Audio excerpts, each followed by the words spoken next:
내가 내 언약을 나와 너 및 내 대대 후손 사이에 세워서 영원한 언약을 삼고 너와 내 후손의 하나님이 되리라. 우리는 언약이 무엇인지 알아야 합니다. 언약이 무엇입니까? 언약은 양 당사자로 하여금 상호 간의 권리와 책임을 의무적으로 이행하게 하는 것으로 상호 간의 화평과 선한 의지에 대한 계약입니다. 하나님께서는 아브라함과 언약을 맺으셨습니다. 그 언약에도 상호 간의 조항이 있었습니다. 하나님 편에서는 이 세상에서 영원한 영적 은혜에 대해 그분이 하신 약속을 이행하셔야 했습니다. 아브라함 편에서는 그 은혜를 믿음으로 받아들이고 합당한 순종과 감사를 하나님께 올려드려야 했습니다.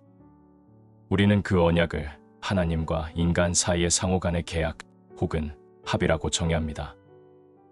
하나님은 그 언약을 통해 인간에게 모든 선한 것, 특별히 외부에서 작용하는 행복을 약속하셨습니다. 인간은 하나님의 은혜를 찬양하고 그 영광을 높이기 위해 하나님의 약속에 따라 하나님 앞에서 살아가고 하나님 안에서 행복을 누릴 것을 약속합니다. 이것을 은혜의 언약이라고 칭합니다. 은혜의 언약은 하나님께서 예수 그리스도 안에 있는 순전한 자비 속에서 죄로 물든 인간과 맺으신 것으로 값없이 주신 은혜로운 계약입니다. 그 언약은 인간이 단지 죄를 회개하고 진시한 믿음으로 팔을 뻗어 자비를 받아들이며 하나님 앞에서 기꺼이 신실하고 진시한 순종으로 살아가기만 하면 인간에게 죄사함과 영원한 행복을 약속합니다. 이 은혜 언약에는 다음과 같은 것들이 전제되어 있습니다. 제일 먼저 이 언약의 주체는 하나님이라는 사실입니다. 그분은 우리의 창조자로서의 하나님이 아니라 그리스도 예수 안에서 우리의 자비로운 하나님이요 아버지로서의 하나님이십니다. 또 이 언약의 원인은 인간에게 있는 가치나 위험, 공로가 아니라 하나님의 순전한 자비, 사랑, 은혜라는 것입니다. 그리고 이 언약의 기초는 예수 그리스도입니다. 그리스도 안에서 그리스도를 통해서 우리가 하나님과 화목하게 됩니다. 하나님과 인간이 죄로 말미암아 단절된 뒤 중재자 안에서 중재자를 통하지 않고는 어떤 언약도 둘 사이에 이루어질 수 없으며 어떤 화목도 기대할 수 없고 어떤 죄사함도 얻을 수 없기 때문입니다. 이 언약의 상대방은 죄로 타락한 인간입니다. 우리의 첫 번째 조상들의 타락이 이 언약을 가져왔습니다. 하나님은 타락을 허용하셨습니다. 이는 하나님의 풍성한 자비를 인간의 회복을 통해 입증해 주시기 위해서였습니다. 이 언약의 형식은 하나님 편에서는 죄사함, 거룩함, 행복에 대해 값없이 은혜롭게 약속을 주시는 형태로 나타납니다. 인간 편에서는 그리스도 안에서 하나님이 값없이 주신 은혜와 자비로 인간이 감당하게 될 의무들을 다시 규정하는 형태로 나타납니다.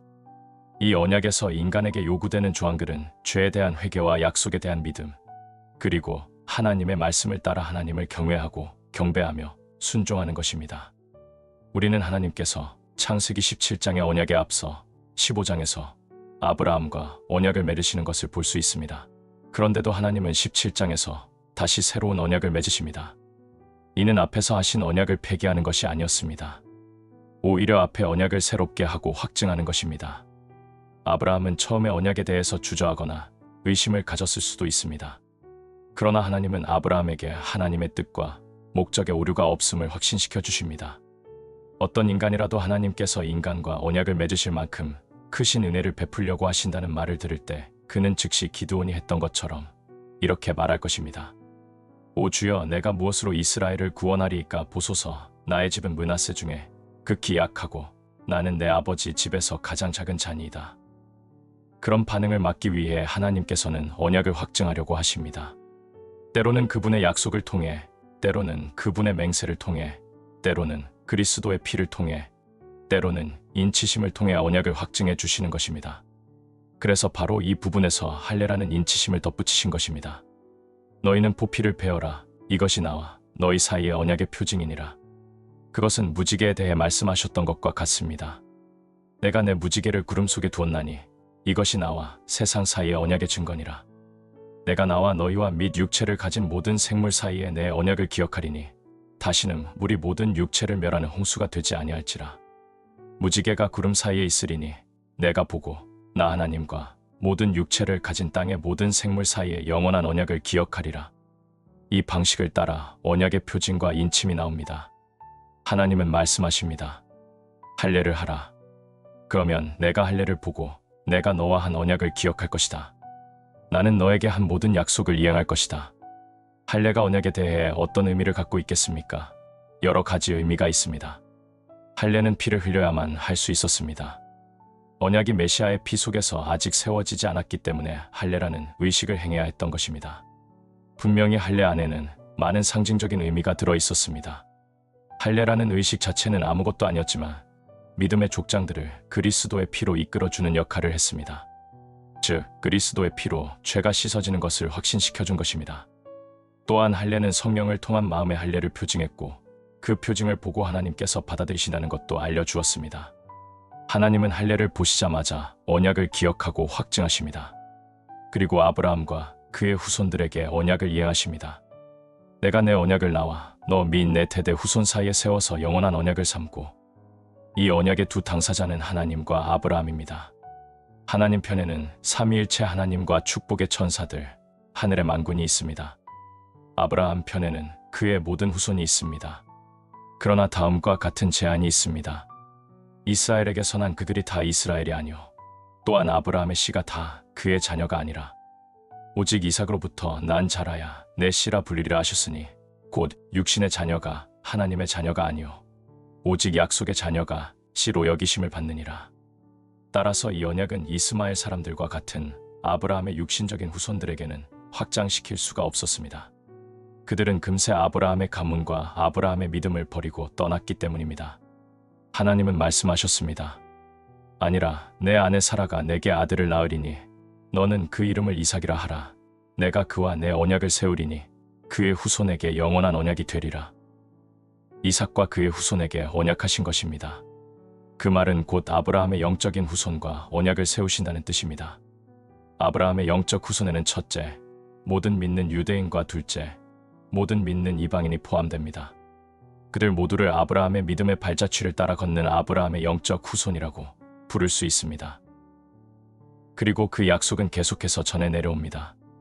너를 축복하는 자에게는 내가 복을 내리고 너를 저주하는 자에게는 내가 저주하리니 땅의 모든 족속이 너로 말미암아 복을 얻을 것이라 하신지라. 아브라함은 강대한 나라가 되고 천하 만민은 그로 말미암아 복을 받게 될 것이 아니냐. 이 족속과 나라에는 이방인이 포함되어야 합니다. 사도는 아주 분명하게 그것을 밝힙니다. 기록된 바 내가 너를 많은 민족의 조상으로 세웠다 하심과 같으니, 그가 믿은 바 하나님은 죽은 자를 살리시며 없는 것을 있는 것으로 부르시는 이시니라. 그리스도인들이여, 여기에 우리의 행복이 있습니다. 그 언약은 그에게 의로 여겨졌다. 기록된 것은 아브라함만 위한 것이 아니요 의로 여기심을 받을 우리도 위함이니, 곧 예수 우리 주를 죽은 자 가운데서 살리신 이를 믿는 자니라. 당신은 이 모든 것을 보면서 하나님께서 맺으신 언약이 오직 아브라함과 이삭, 야곱, 유대인들만의 특권이라고 생각했을 수도 있습니다. 그러나 그렇지 않습니다. 하나님을 찬양하십시오. 천국은 유대인에게 뿐만 아니라 이방인에게도 똑같이 값없이 주어집니다. 너희는 유대인이나 헬라인이나 종이나 자유인이나 남자나 여자나 다 그리스도 예수 안에서 하나이니라. 너희가 그리스도의 것이면 곧 아브라함의 자손이요 약속대로 유업을 이을 자니라. 이 언약은 영원부터 영원까지 계속되는 것으로 부패하지도 실패하지 않기 때문에 소금 언약이라고 불립니다. 그래서 언약의 모든 복은 영원합니다. 죄사함도 영원합니다. 일단 죄를 사하면 다시는 그 죄를 기억하지 아니하리라고 하나님이 말씀하셨습니다. 평화와 기쁨도 영원합니다. 너희 마음이 기쁠 것이요 너희 기쁨을 빼앗을 자가 없으리라. 구원도 영원합니다. 이스라엘은 여호와께 구원을 받아 영원한 구원을 얻으리니, 명령으로 선포된 언약의 자비는 소작지처럼 빌려주는 것이 아니라 성도들에게 영원토록 계속되는 은혜와 영광에 대한 절대 소유권을 줍니다. 죽음은 인간과 인간 사이, 남편과 아내 사이에 맺은 언약들의 종지부를 찍을 수 있습니다. 그러나 하나님과 우리 사이에 맺은 이 언약은 영원합니다. 아브라함은 죽었지만 하나님은 여전히 아브라함의 하나님이십니다. 그리고 이 언약을 통해 아브라함은 마지막 날에 다시 일어날 것입니다. 당신과 나도 이 언약 안에서 죽어도 다시 살게 될 것을 믿으시기 바랍니다.